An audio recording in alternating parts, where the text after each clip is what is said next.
여러분 안녕하세요. 반갑습니다. 오늘도 우리 주님을 경험하고 우리 주님의 사랑 안에 거하는 복된 예배, 복된 날이 되기를 바랍니다. 우리 함께 찬양 드리겠습니다.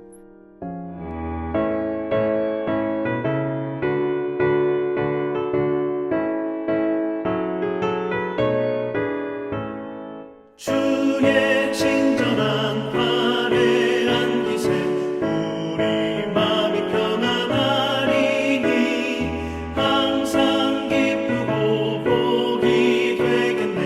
영원하신 팔에 안기세 주의 팔에 그 크신 팔에 안기세 주의 팔에 영원하신 팔에 안기세. 날이 갈수록 주의 사랑이 두루 광명하게 비치고 천성 가는 길 편히 가리니 영원하신 팔에 안기세 주의 팔에 그 크신 팔에 안기세 주의 팔에 영원하신 팔에 안기세. 주의 보좌로 나아갈 때에 기뻐 찬미 소리 외치고 걱과 두려움 없어지니 영원하신 팔에 안기세 주의 좌에 그 크신 팔에 안기세 주의 좌에 영원하신 팔에 안기세.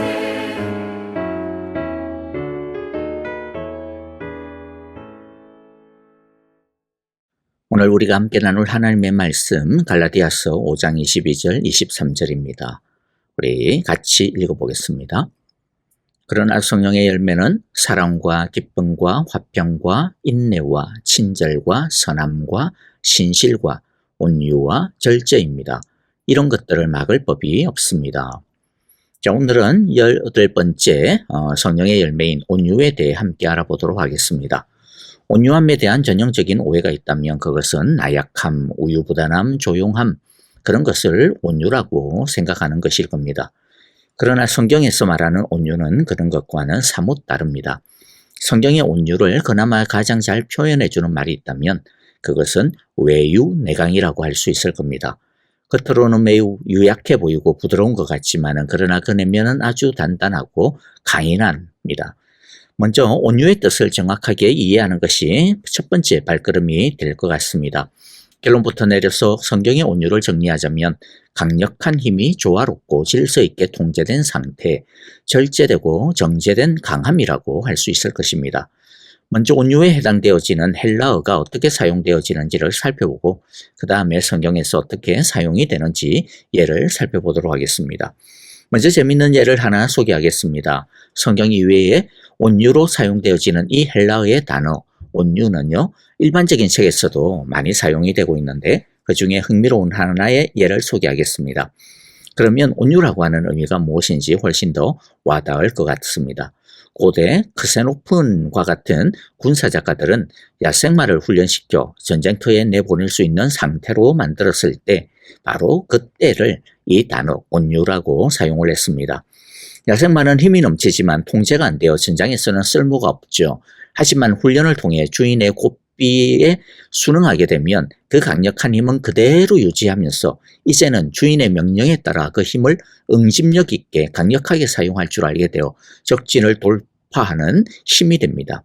이처럼 온유란 목적을 위해 정렬되어진 힘을 말합니다. 온유란 힘이 빠진 상태가 아닙니다. 온유는 기본적으로 강력한 힘을 바탕으로 합니다. 다만 그 힘이 지멋대로 날뛰는 것이 아니라 그 엄청난 에너지가 순종이라고 하는 틀 안에서 가장 효율적으로 집중된 상태, 질서 있고 조화롭게 갖추어진 상태, 힘을 주인의 명령에 따라 통제할 수 있는 상태, 바로 그것이 온유입니다. 그래서 그 힘을 써야 할 때와 멈춰야 할 때를 분간할 줄 알고 그런 지혜를 따라 적절하게 힘을 사용할 줄 아는 상태, 그것이 바로 온유입니다. 자, 온유의 의미를 이제 정리를 해봅니다. 온유란 나약함과는 완전히 거리가 멀다고 했습니다. 온유는 기본적으로 강력한 힘을 바탕으로 합니다. 다만 그것을 마음대로 휘두르지 않는다라는 거죠. 특히 하나님의 기뻐하시고 선하신 뜻에 따라 말씀에 따라 완전하게 통제되어지고 조절되어지는 상태가 바로 온유입니다. 그래서 온유도 때때로는 아주 무서운 분노로 나타날 수도 있습니다.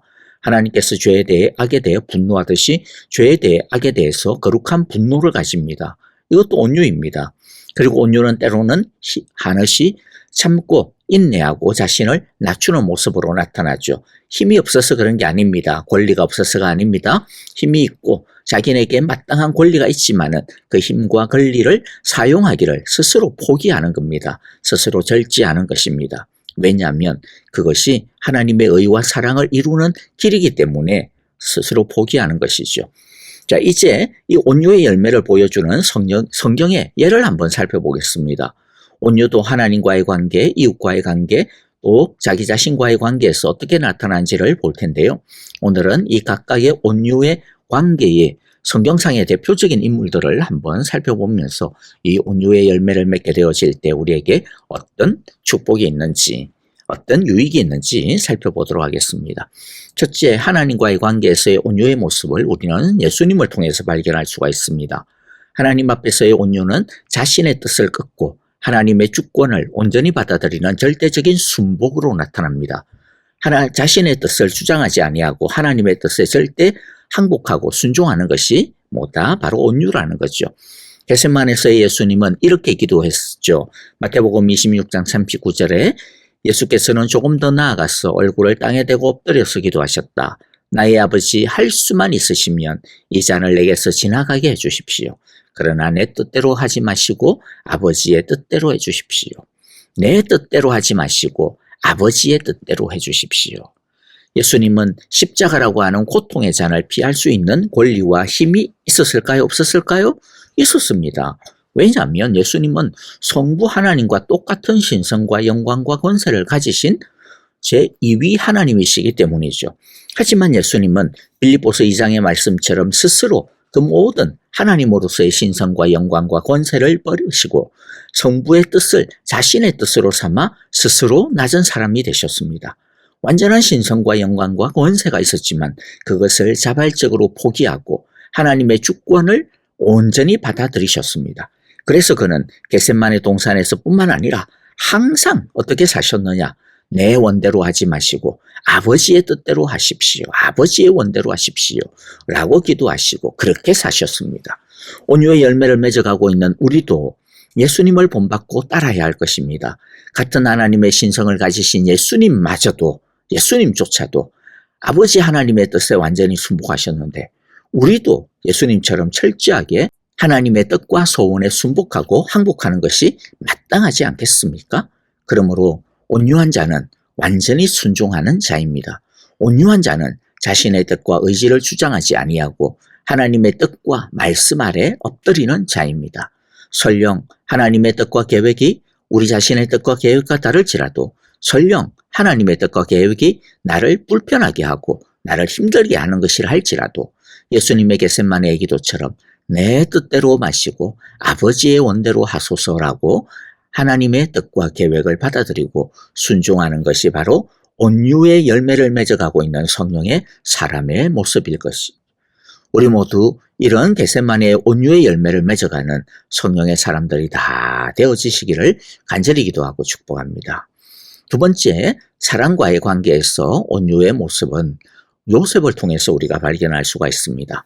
이웃 관계에서 온유는 복수할 수 있는 힘이 있음에도 불구하고 권리가 있음에도 불구하고 그 힘과 권리를 상대방을 살리는 데 사용하는 절제된 긍휼로 나타납니다. 이집트의 총리가 된 요셉을 자신을 노예로 팔아버린 형들이 양식을 구하기 위해 찾아오죠. 요셉은 자신을 노예로 팔아버린 형들을 죽이거나 감옥에 가두거나 괴롭게 할 수 있는 절대적인 권력을 가지고 있습니다. 권리도 갖고 있죠. 자기가 피해자니까. 하지만 요셉은 보복 대신에 용서를 택했습니다. 그는 보복 대신에 두려워하지 마소서, 내가 하나님을 대신하리까 하며 오히려 형들을 위로했습니다. 이처럼 사랑과의 관계에서 온유는 자신의 힘과 권리를 자신의 유익을 위해 사용하는 것이 아니고 다른 사람의 유익을 찾아주는 섬김의 통로로 사용하는 것이죠. 자신의 힘과 권리를 자신의 감정에 따라 휘두르는 것이 아니라 하나님의 뜻과 말씀에 따라 절제하며 사용하는 것입니다. 온유의 열매를 맺게 되면 그래서 깨어진 관계를 회복하는 화해의 능력을 갖게 됩니다. 우리도 요셉과 같은 온유의 능력을 갖게 되어지기를 소원합니다. 그리하여 서로 온유함으로 돌아보고 잘 섬겨서 우리 사랑의 교회 공동체가 우리 목장이 살아나는 기적을 경험할 수 있게 되어지기를 간절히 소망하고 축복합니다. 자, 세 번째는요, 자기 자신과의 관계에서 온유의 모습을 우리는 모세를 통해서 발견할 수가 있습니다. 자기 자신에 대한 온유는 비난받는 상황에서도 자신을 증명하려 애쓰지 아니하는 건강한 자존감과 내면의 평정심으로 나타납니다. 민수기 12장에 보면 모세가 큰 위기에 빠지는 사건이 나옵니다. 모세가 구스, 오늘날의 이 에티오피아 쪽 지역을 말하는데요. 이 구스에서 온 여인을 아내로 삼았습니다. 모세의 원래의 아내는 십보라였는데 왜 아내를 삼았는지는 모르겠어요. 십보라가 죽고 난 다음에 새로 장가가 든 것인지 아니면 어쩐지 성경은 자세한 설명이 없습니다. 다만 이 모세의 행위에 대해 하나님은 아무 말씀이 없었습니다. 그러니까 하나님께서도 가타부타 말씀하지 않는 거예요. 자, 그런데 이 사건을 두고 자기 누이인 미리암과 아론이 모세를 대놓고 비방하기를 시작했습니다. 완전히 믿는 도끼에 발등이 찍히는 격이 됐죠. 그리고 심지어는 이것을 빌미로 하여 모세의 리더십까지 이들이 공격을 합니다. 니만 선지자냐? 니만 하나님으로부터 말씀을 받냐? 이러면서 아주 그냥 모세를 갖다가 괴롭게 했습니다. 이것은 완전히 선을 넘는 반역적인 태도였고 무엇보다도 가장 믿었던 아론과 가장 믿었던 신뢰했던 의지했던 미리암이 그렇게 하니까 얼마나 모세의 마음이 속상했겠습니까? 하지만 모세는 아론과 미리암과 싸우지 않습니다. 그들을 자신의 영적인 권위를 사용하여 반박하거나 공격하거나 처단하지 않습니다. 그저 그는 조용히 하나님 앞에 엎드렸습니다. 지금 여기서 아론과 미리암과 더불어 시시비비를 가리면 자신의 억울함은 풀 수 있을지는 모르지만은 최고 지도자들끼리 막 치고받고 싸우면 이 권력 투쟁하는 꼴밖에 안 되니까 그 모습을 보는 이스라엘 백성들이 어떻게 느끼겠습니까? 이스라엘 백성들도 모세 편, 아론 편, 미리암 편 이렇게 갈라져서 싸우고 안 그래도 문제가 많은데 이 산산조각이 나지 않겠습니까? 그래서 모세는 시시비비를 따지기보다는 침묵하였습니다. 그리고 하나님 앞에 엎드렸습니다. 모세의 권위가 없었어도 아닙니다. 모세가 옳지 않았어도 아닙니다. 할 말이 없었어도 아닙니다. 아론과 미리암을 위해 그리고 이스라엘 백성을 위해 자신의 힘과 권리를 포기하였던 것이죠. 모세는 하나님이 자신을 변호해 주실 것이다. 하나님이 아실 것이다 라고 하는 것을 믿었던 것입니다. 하나님이 아신다라고 하는 이 강력한 확신 그리고 자신은 부끄럽지 아니하다라고 하는 내면의 자신감 이것이 있었기 때문에 그는 다른 사람의 소리에 흔들리지 않을 수 있었던 것이죠. 분노하거나 싸우지 않을 수 있었던 것입니다. 이처럼 자신에게 정직한 사람, 하나님 앞에서 당당할 수 있는 사람 그리고 하나님이 다 아시고 판결해 주실 것이라고 하는 것을 확신하는 사람은 건강한 자존감, 내면을 가질 수가 있고 지킬 수가 있고 그런 내면의 힘이 다 갖춰질 때 외부의 공격과 바람에도 불구하고 굴하지 아니하고 자신을 지키는 온유의 열매를 맺을 수 있는 것입니다. 우리 모두도 강하고 굳건한 건강한 자존감을 가지며 각종 억울한 일을 당할 때도 사람과 더불어서 일일이 따지고 치고받고 하려고 하지 말고 하나님이 아시고 하나님이 해결해 주실 것을 믿고 하나님 앞에 쏟아내며 온유의 온유함과 같은 온유함의 열매를 풍성하게 맺어가는 우리 모두가 다 되어지시기를 간절히 소원하고 기도합니다. 말씀을 마무리합니다. 여러분 그러면 이제 우리는 어떻게 해야 이 온유함의 열매를 더 풍성하게 맺을 수 있을까요? 우리는 온유한 사람이 될 수가 없는데 어떻게 해야 이 온유함을 배우고 가질 수가 있을까요? 성경은 가장 결정적인 비결을 마태복음 11장 29절에서 우리에게 말씀해 주고 있습니다. 읽어보면 나는 마음이 온유하고 겸손하니 나의 멍에를 메고 내게 배우라. 예수님이 하시는 말씀입니다. 예수님이 뭐라 그래요? 나는 온유하고 겸손하다. 예수님이 온유하고 겸손하다라고 이야기합니다. 그리고 그 온유와 겸손을 어떻게 하라 그럽니까? 나의 멍에를 메고 내게 배움으로써 배우라고 말씀합니다. 자, 멍에라고 하는 것은요, 두 마리 소가 함께 매는 것을 말합니다. 자, 내 안에 날뛰는 야생마와 같은 이 욕망, 우리 힘으로는 제어할 수가 없죠. 주님의 힘으로 제어해야 됩니다.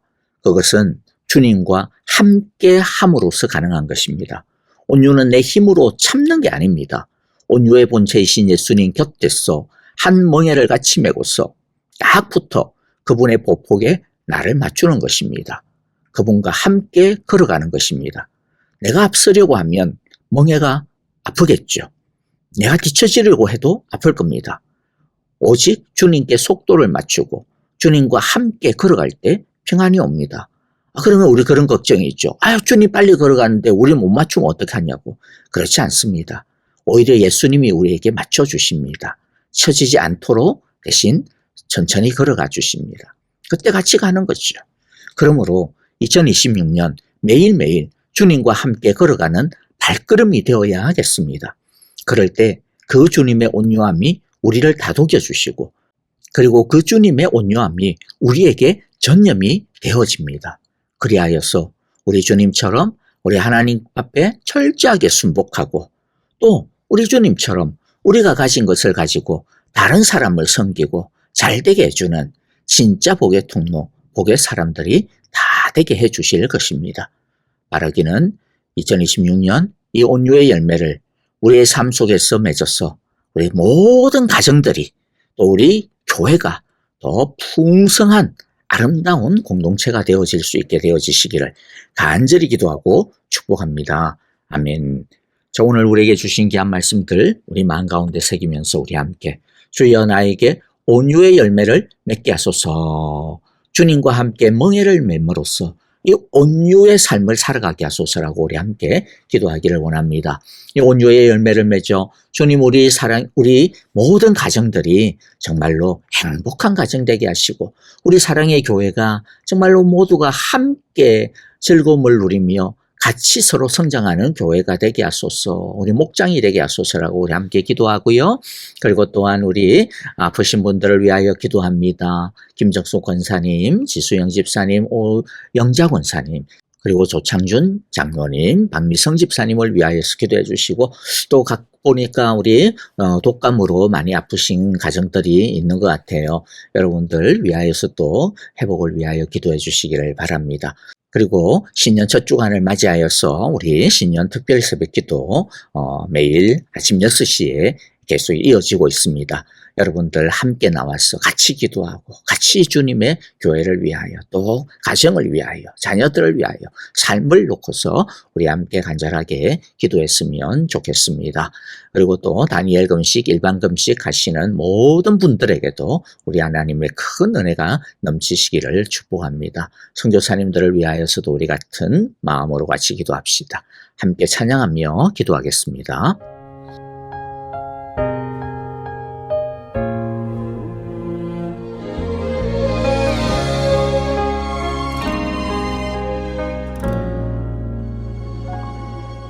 내가 누려왔던 모든 것들이 내가 지나왔던 모든 시간이 내가 걸어왔던 모든 순간이 당연한 것 아니라 은혜였어. 아침 해가 뜨고 저녁에 노을 봄의 꽃향기와 가을의 열매 변하는 계절의 모든 순간이 당연한 것 아니라 은혜였어. 모든 것이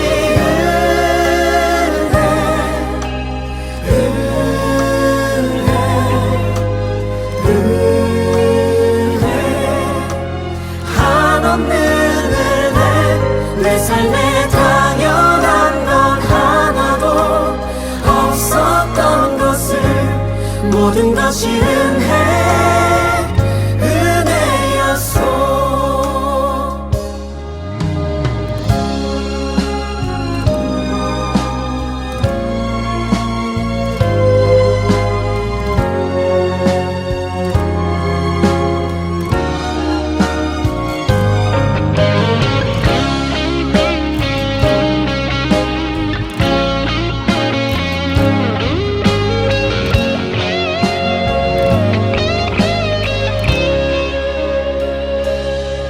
내가 이 땅에 태어나 사는 것 어린아이 시절과 지금까지 숨을 쉬며 살며 꿈을 꾸는 삶 당연한 것 아니라 은혜였소. 내가 하나님의 자녀로 살며 오늘 찬양하고 예배하는 삶 복음을 전할 수 있는 축복이 당연한 것 아니라 은혜였소. 모든 것이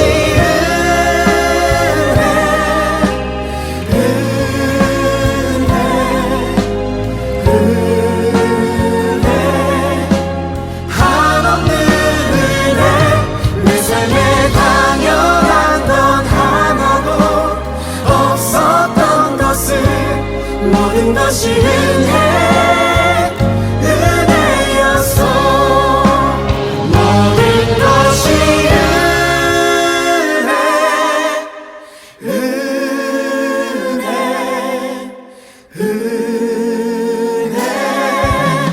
한없는 은혜.